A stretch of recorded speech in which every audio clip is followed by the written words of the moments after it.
Let us begin in the book of Jeremiah, chapter 1, verse 5.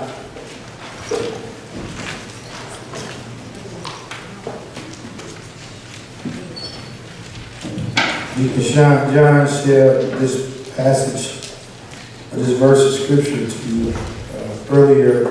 You're going to touch on this again. I have a number of verses I want to share, but this one in particular.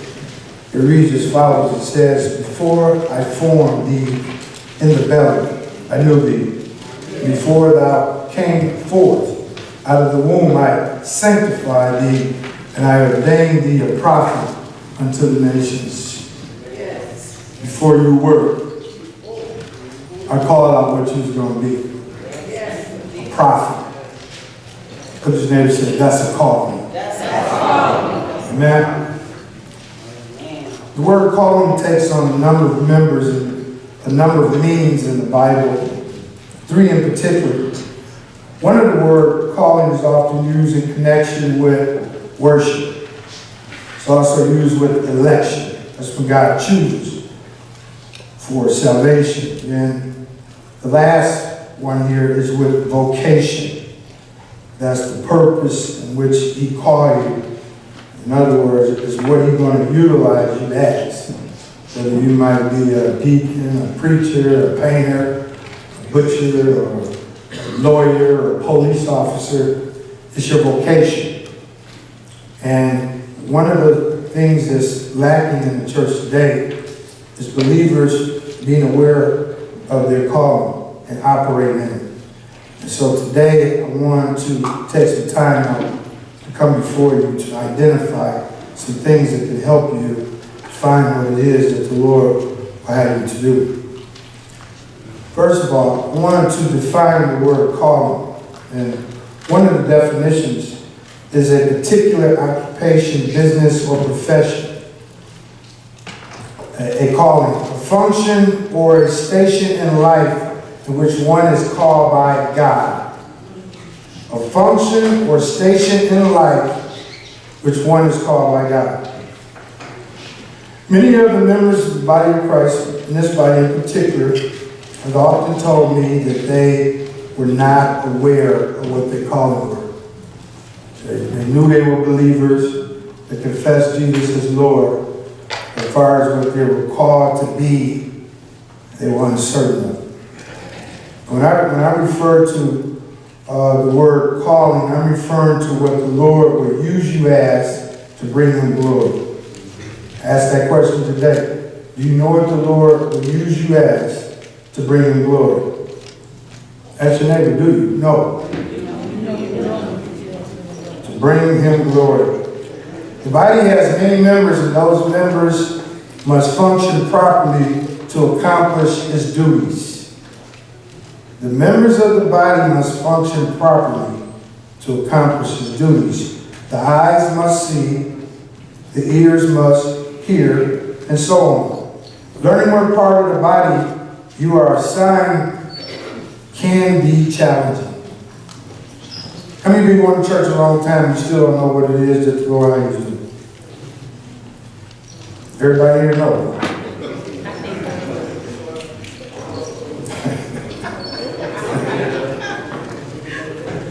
Do another class, another Sunday. Telling the truth.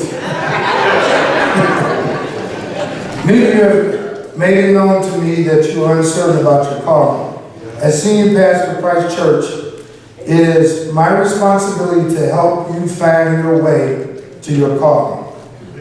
And it takes much prayer and discernment to clearly identify your purpose, place in the body of Christ. Let me make one thing clear before I go any further. Not knowing your calling does not mean you are not saved. Look at your neighbor. Say, I might not know my calling, but I know I'm saved.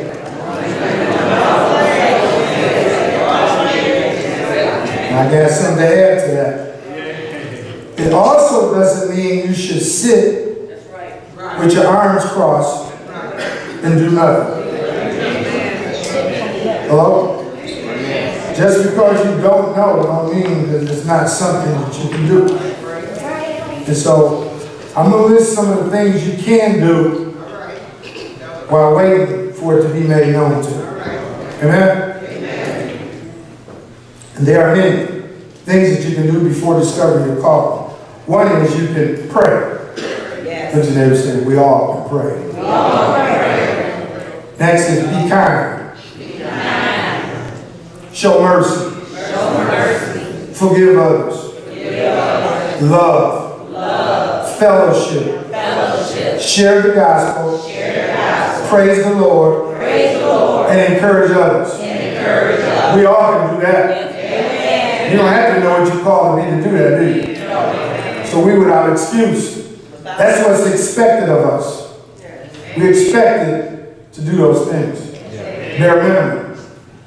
With that being said, please do not sit idle. There's much fruit to bear. When your calling is made known to you and you begin to operate within your calling, it will surely bear fruit. There are some things that you should look for that can lead you into your calling. And those things are your spiritual gift. They are given to the believer to aid in their calling. Your gifts help you to accomplish your assignments that are given to you by God. God gives you those spiritual gifts to please Him. Amen. Let me say this. They're not for your purpose. They're for His. They're not for your glory. They're for His. Whatever you have that the Lord give of you is for Him. And you are to use those gifts in your calling that God may be glorified. Hello? Sometimes people fall off the way. They have a gift and you start off using it for the Lord. And the next thing you know, they start using their gift to glorify themselves and to chase the world, chase after things of the world. And we want to please God, and that's not pleasing unto God. Now, I want you to turn your Bibles to the book of Romans chapter 12. I wanted to touch on some of these gifts. Normally, when you're called to do something, you show signs of it before you step in. It's not just a written rule, but normally if you're a person that can sing real good, the chances are you're going to be involved in some type of praise. Hello? Chances if you can't sing real good, I'm just saying, just like if you're a mean person, don't expect to be a greeter. I'm just saying, that's what I'm saying. Here in the book of Romans, chapter 12, beginning at verse 6, I'm going to list some of the gifts of the Spirit.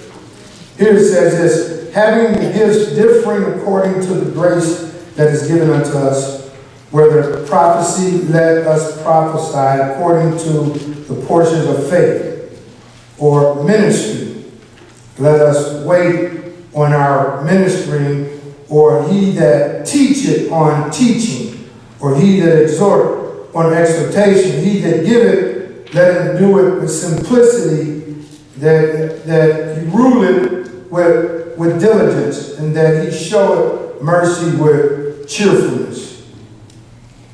From there, I want to go to 1 Corinthians. A lot of these are going to be very familiar to most of you. Chapter 12, verses 8 through 10.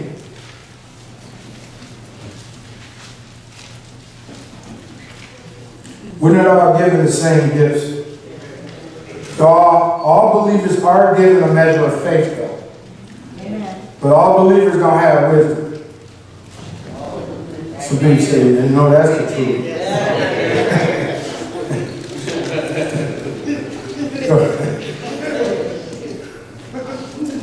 Let me read my text. It says this in verse 8. For one is given by the Spirit the word of wisdom, to another the word of knowledge by the same Spirit, to another faith by the same Spirit, to another gift of healings by the same Spirit, to another the working of miracles, to another prophecy, to another discerning of spirits, to another diverse or different kinds of tongues, to another interpretation of tongues. Amen? Amen. Those are some of the other gifts. Now, if you go to verse 28, same chapter. Same chapter. It says, and God has set some in the church first, apostles, secondary, prophets, thirdly, teachers, and after that, miracles, and the gift of healing, helps, government, diversity of tongues. Are all apostles? No. Are all prophets? No. Are all teachers? No. Are all workers of miracles? No. Have all the gift of healing? No. Do all speak with tongues? No. Do all interpret? No. It said, but cover certainly the best gift, and yet I show unto you a more excellent way. The best gift is love. Amen. Hello? Amen. We all don't speak in tongues. We all don't interpret. We all don't have the gift of healings. Hello? Within the body needs hands. Everybody can't be a hand. They need feet. They need legs to stand on. They need head. They need eyes and ears. That's why it's important for every believer to be where he's supposed to be, so he can do what he's supposed to do, so he can bear fruit that God may be glorified. Amen. Hello? Amen. That being said, one other place I want you to turn your Bibles to, 1 Peter chapter 4, verse 11.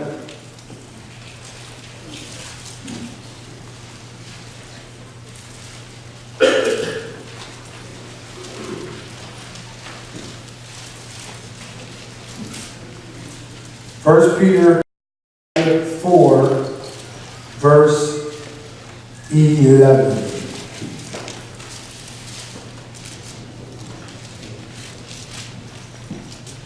It says, if any man speak, let him speak as the oracles of God. If any man minister to serve, let him do also with the ability which God giveth, that God in all things may be glorified through Jesus Christ, to whom praise, dominion, forever and ever. Amen. Amen. It's not whatever he gives you is designed that God may be glorified. Amen. Your calling is the tool in which God uses you for his purpose and his glory. Ask your neighbor, do you know what you're used for? Tell them you're still waiting for the answer. We need to answer, amen? It's not good if we don't answer, is it? So, I want to give you a few examples of gifts and their usage. If you were a Bible teacher, you would need the gift of knowledge. If you don't know nothing, you can't teach nothing. Who said that? If you was a counselor, you would need the gift of wisdom. When you give people counsel, it needs to be wisdom with it. And if you're confused about what wisdom is, I'm going to give you a shortcut to it. Wisdom is quality living. It's when you know to do the right thing at the right time to get the most out of whatever situation or circumstance you are faced with. Another one would be if you were an apostle. And a lot of people say it's not apostles today, but the word apostles only meant one that's sent forth. And Christ used his apostles to build churches and to correct and to check, to spread the gospel. They went around healing the sick and raising the dead and restoring sight to the blind. So apostle would use the gift of healing. If you was a prophet, you need the gift of prophecy. If you was a pastor, you need a leadership or administration gifts or knowledge and wisdom. If you're a worship leader, you need the gift of exhortation. If you're an elder, you need wisdom and knowledge. And if you are a believer, and all believers need faith, because without faith, it's impossible to please God. Let me tell you something, you might not be aware of this, but hanging around believers who are operating in their calling can be very helpful for you. So it's important. I don't know who you hang around with after you leave church. Hello? You need to be around people who are strong in the Lord, not just from 11 to 12:30 in dinner time. Through the week, you need to be around people you can learn things from. Also, what's the benefits of being around church people is they can help you find your way. If you're not around church people after you leave here, it's a longer ride. Now, remember your calling is the means in which the Lord used you for His glory. Some of you may be doctors. You know, we got doctors in here, Dr. Ferguson and Dr. Ferguson.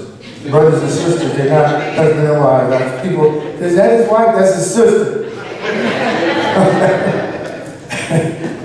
Some people are school teachers. Some are lawyers. Some nurses, electricians, painters, police officers, nursery workers, ushers, singers, musicians, and administrators.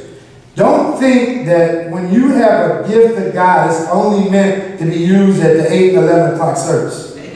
Most of your gifts will be used outside of the four walls of the church. If they only practice medicine in the church, their office wouldn't be very big with it. Hello? If you only painted at the church, you might not make enough money to sustain yourself. So most of your work is going to occur outside of the church. Look at your neighbor and say, expect to be doing something outside of the church. Whatever your gift is, it should be solely used to glorify God. Like I told you, your gift is not for your glory, it's for the glory of the Lord. Now, I want to give you some examples of persons in the Bible exercising a gift. How many of you remember Daniel in the lion's den? But one time, the king had a dream and he didn't understand what the dream was. And the Lord gave Daniel the ability to interpret the king's dream. So that's a gift. And also, when people were sick, they came to the apostles, and the apostles had the gift of healing, and they would lay hands on them, and those people recovered. David had a gift too. What do you think David's gift was? The gift of the slingshot. David could sling a slingshot. It was a defense against the enemy. Some of you think that all of these gifts got to be something that's always all deep and like this. Sometimes it's something common that you touch. If David couldn't sling a slingshot, Goliath wouldn't have failed. Don't take slinging a slingshot lightly, because if you remember the story of David, King Saul gave David his armor to put on to fight against Goliath. David said, I haven't tried these things. I haven't proven these things out. I'm going to work what's been working for me. What the Lord give you to use is what you use. If He give you a slingshot, sling it. If He give you a song, sing it. Hello? Sometimes kindness is your defense against the enemy. Sometimes forgiveness works good too. Sometimes kindness and mercy. And mercy is when I give you what you really don't deserve. Like what you got when the Lord saved you from your sins and gave you eternal life. He gave Paul the gift to preach in adverse conditions. And you know, when I look at the apostles, I think Paul might have took the most hits of all of them. Shipwrecked, stoned, beaten, bit by a snake. Some of you think being a Christian, how many of you been snake bitten by a poisonous snake? Raise your hand. One person, they got bit by a snake.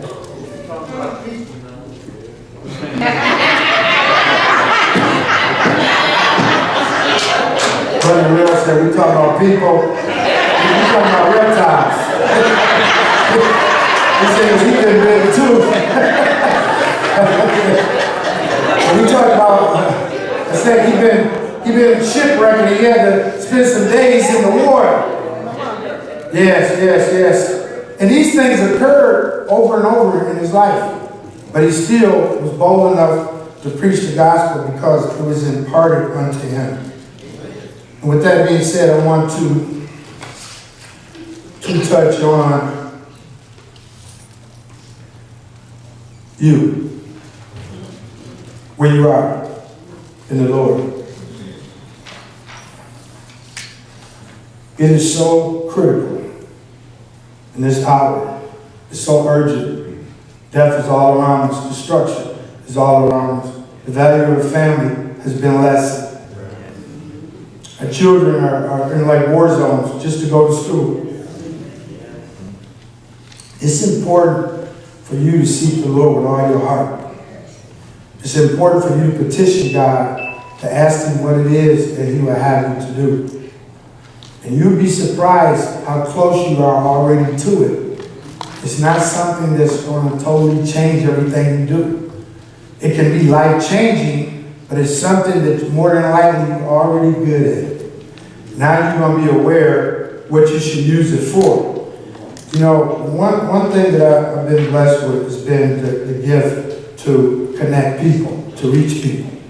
You know, a large group of people, to speak and to go in places where it's hostile to where it becomes peaceful. He's been giving me that gift. I don't have anyone that I'm at odds with, or I'm not talking to you, we done fell out, I'm mad at you, I don't like you, and all that other kind of foolishness. I don't have no issues like that. I don't have no issues like that in my family, on either side. I don't have one who I'm not speaking to and they're not speaking to me. That's a gift. Look at that and say, you don't come like that. That's God's will. And so we want to glorify God. So we want to walk right and talk right. We want to love one another till we find where it is that we need to be. You can't love me enough. Look at your neighbor and say, there's room to love me. Say, love your pastor some more. It's okay. It's okay for your pastor to love you some more, isn't it? How many of you full on kindness? There's a room for more. Until we find our way, let's praise the Lord together. Until we find our way, let's encourage one another. Until we find our way, let's show some forgiveness and some mercy and kindness, because you have to remember that Christ, who knew no sin, he was just and he died for the unjust. He was righteous, but he died for the unrighteous. He made himself a little lower than the angels that he may suffer the death of the cross. Because without the shedding of blood, there can be no forgiveness of sin. And while you were yet still a sinner, he died for you. Psalmist says that, what shall I render unto the Lord for all his benefits towards me? 41:11, Psalmist says, this I know that thou favors me, because my enemies don't triumph over me. I haven't found my way, I haven't found my calling, but I'm sure about this here, that you love me and you will keep me. Yes, I'm sure about it. I'm sure that I have been forgiven and my sins have been wiped away as far as the east is from the west. Lord, make it known unto me what it is that you would have me to do, so that I may please you. Say, I want to please the Lord. I want you to turn your Bibles to the book of Philippians.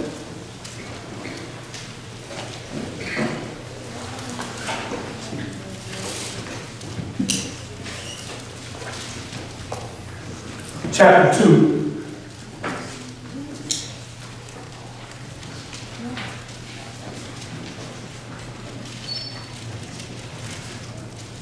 Verse 13.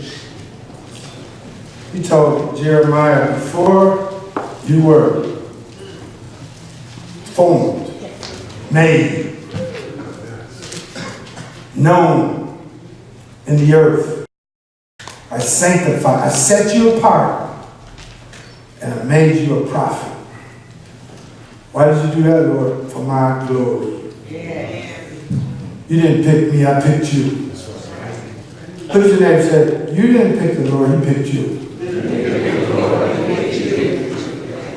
And he that began a good work in you shall perform it to the coming of Jesus.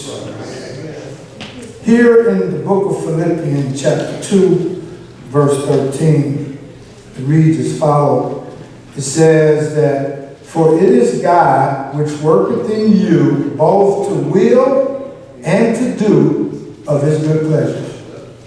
You know what that's saying? He put it in you to do what you need to do to please him. That's a great love. You just keep chasing Jesus, and he's going to have to tell you what it is that he will call you to do. You keep your fellowship. You keep his commandments. Because he said, if you love me, and we were just singing that song, I love the Lord. That you don't know what he's done for me. If you love the Lord, you will keep his commandments. And if you keep his commandment, it will draw you closer unto him. And the closer you get to Jesus is when he reveals more of himself unto you.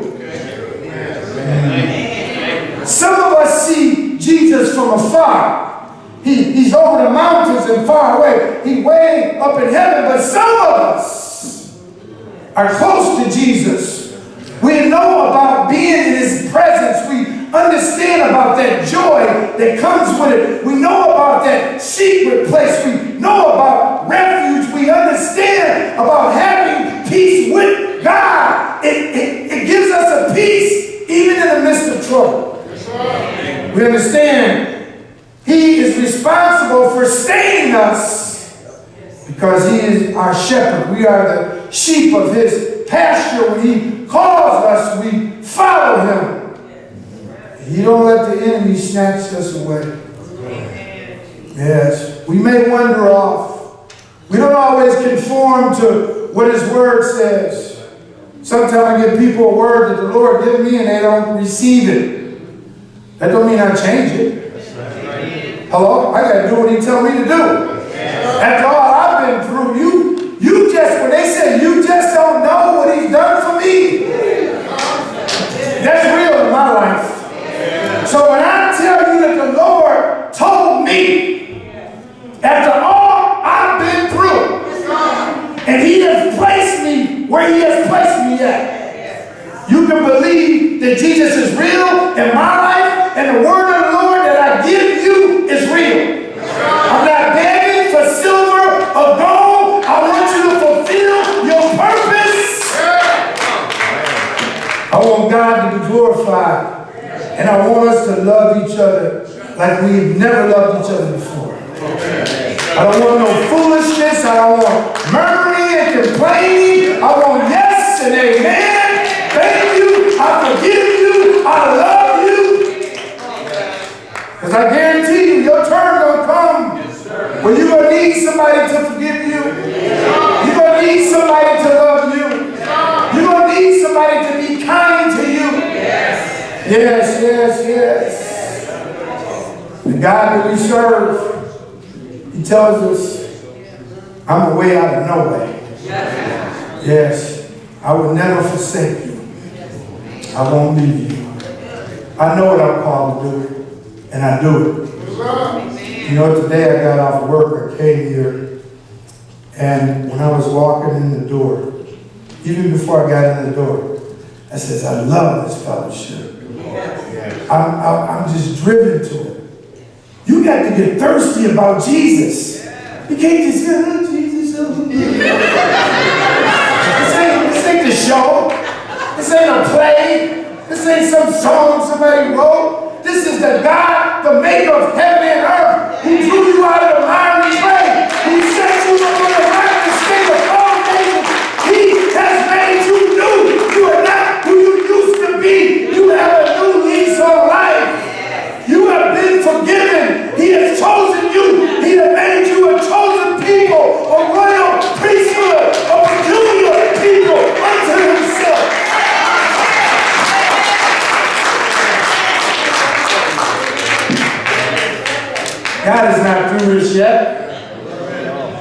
Some people say, if you're a Christian, you don't supposed to do this, you don't supposed to do that. Really? Praise the Lord, keep it moving. You hear that so much from people that don't know nothing about the church. They know nothing about the Bible, they won't watch you. I remember a story in the Bible when Christ was getting ready to depart and Peter found a way to stay in trouble. He said, what about this one, John? The Lord said, what John got to do with you? Stay in your lane. Look at that and say, stay in your lane, praise the Lord. Who praise the Lord when it's like they get mad at you? Please stay in your lanes. Please do that for me. And you'll find how much peace it'll bring if you just stay where you're supposed to stay. Sometimes people want to bite off more than they can chew. Sometimes people worry about what you're doing. Do what you're supposed to do. If you're a painter, paint. Hello? If you're a police, protect and serve. If you're a doctor, diagnose, cure if you can. Hello? If you're a singer, sing praises on the Lord. Not with a half a heart, but with your whole heart. Whatever He called you to do it with your whole heart. Sometimes I see some speakers, and some of them I listen to for a doctrinal purpose, but sometimes I think they lack compassion. And I think about how good God is. How can you talk about a God who spoke the world into existence, the earth, the creator of heaven and earth, who spoke out the seasons, and He caused them to change. He put the earth in the middle of the universe with no strings attached to it. The earth turns over 300 and some miles an hour, but you don't fall off. If you're any closer to the sun, you burn up. If you're any further away, you freeze. The animals know when to breathe. Your body heals itself in most cases. You get a cut, you don't always have to put a Band-Aid. Just let your blood collect, and then next thing you know, it's gone. That's a mighty God. And if He able to heal me physically, how much more can He do for me spiritually? And if I got a God that'll heal my body, and He'll heal my soul, and He wants me to bring Him glory, where is the starting line at? You should be ready to run. When they take your gun off, you guys don't come out of the hole like this. They come out of there wide open. You need to get wide open. Some of you have been running on low. Look at your neighbor. It's time to put the pedal to the metal. It's okay to speed towards Jesus. It's okay to want to please God. It's okay to want more than enough, because your God is more than enough. So when you say that you want more than enough, you say that you want God. Oh, bless His name. Sometimes I just want to call His name out. Jesus. Jesus. Jesus. Holy, holy, holy is the Lord God Almighty. He who was, is, and is to come. Jesus, Rose of Sharon. Jesus, my lily of the valley. Jesus, my buckler, my strong tower, my refuge, my rock, my fortress, my prey out of nowhere, my lion, the tribe of Judah, the Lamb of God that take away the sins of the world. Oh, how I love Jesus. Yes. Jesus said, I am the way, the truth, and the life. I am the resurrection. There's no other way to the Father except by me. He give us these gifts. He give us salvation. He give us love, kindness, and mercy. And His mercies are renewed every morning. Oh, how I love Jesus. You might not be where you want to be, but you're surely not where you used to be. Somebody need to say that to you, man. You're not where you used to be. So we want to find our way. So we need to petition the Lord.